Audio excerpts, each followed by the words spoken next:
नमस्कार फ्रेंड्स, मेरा नाम है विशाल जोशी और आप देख रहे हैं टैक्स वकील 5। आज का जो हमारा टॉपिक है वो है कि बिफोर फाइलिंग आईटीआर हमें क्या क्या चीज़ चाहिए जो हमारे काम आएंगी।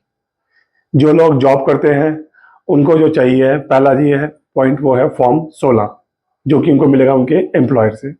उसके बाद बैंक स्टेटमेंट, उसमें ये चीज़ शो होती है कि ये जो हमारी सैलरी है एक तो वो साथ में मैच होती है एज पर फॉर्म 16 के हिसाब से, प्लस जो हमारा बैंक इंटरेस्ट है पूरे साल का कितना हमें मिला है, क्योंकि वो भी हमारा अदर सोर्स ऑफ इनकम का पार्ट है।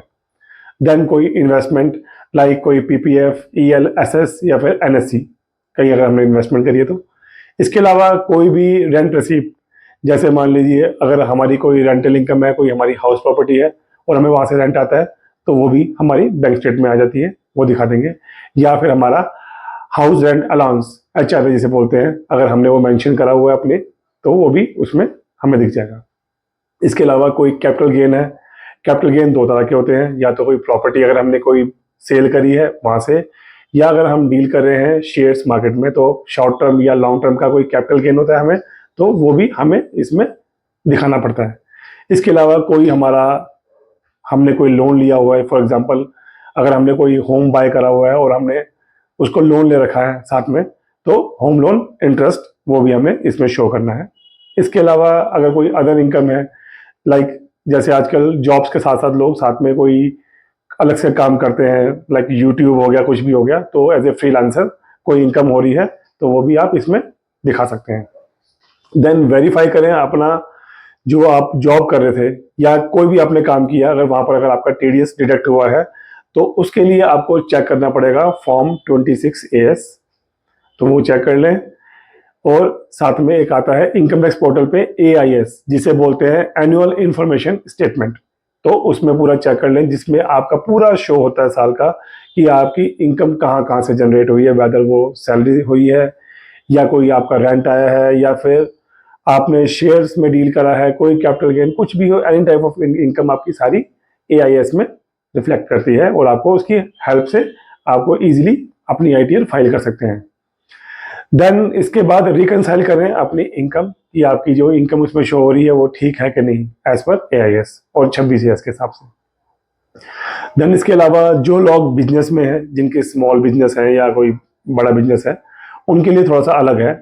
उनको क्या करना होता है, वो अपनी मंथली या क्वार्टरली जीएसटी रिटर्न भरते हैं, GSTR1 for sale and GSTR3B for sale and purchase for both.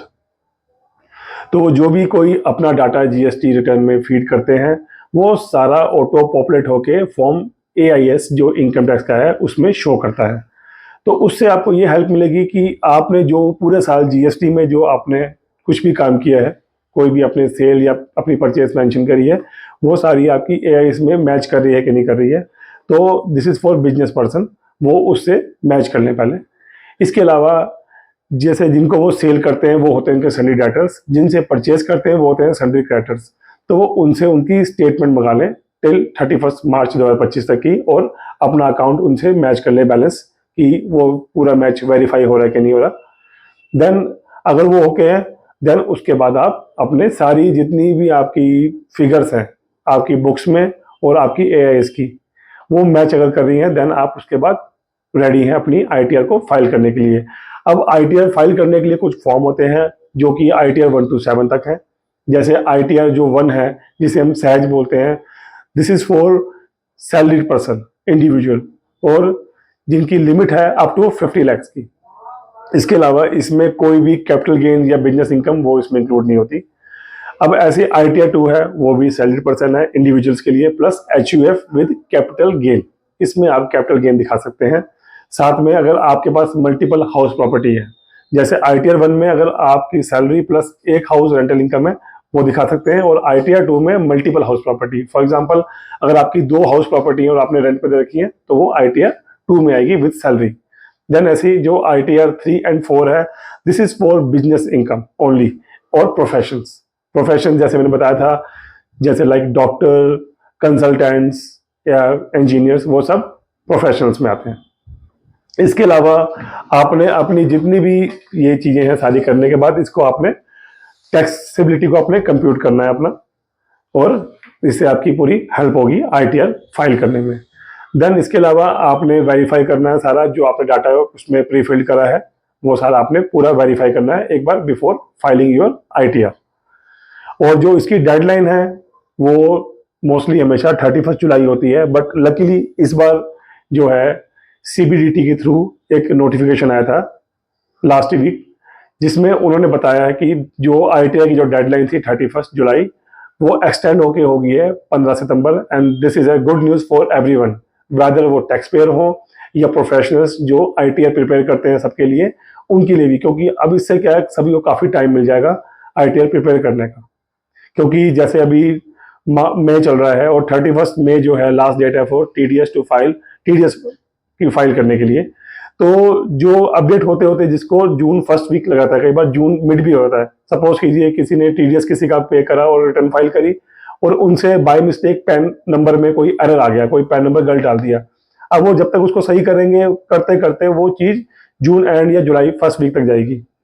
तो गवर्नमेंट ने सब चीज़ों को ऑब्जर्व किया और उन्होंने ये डिसाइड किया कि इस बेटर कि किसी को कोई दिक्कत ना हो ITR लेट फाइल करने में।